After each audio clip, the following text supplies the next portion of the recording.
कोई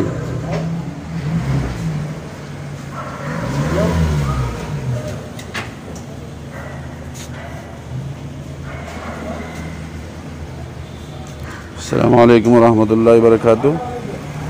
मैं मौलाना आरिफ कासमी और मौलाना इरफान जमीयत उलमा हिंद से अभी जाफ़राबाद की तरफ आए थे। जैसे हमने मौजपुर पार किया तो हमारी गाड़ी DL3CBS 0862 पर हमला कर दिया।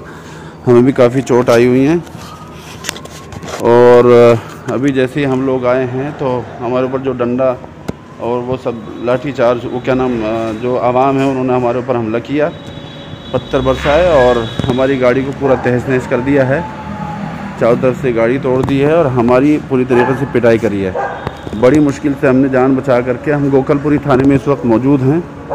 जो हजरात भी हमारी सिक्योरिटी के लिए, मैं मौलाना आरिफ कासमी ऑल इंडिया इमाम फाउंडेशन से और जमीयत उलमा हिंद की टीम आई थी ये देखने के लिए कि हालात कैसे हैं। कुछ लोगों की मौत हो गई थी तो इसी सिलसिले में हम लोग यहाँ आए थे, जिसमें हमारे ऊपर हमला कर दिया गया है। बहुत बुरी तरीके से हम घायल हैं।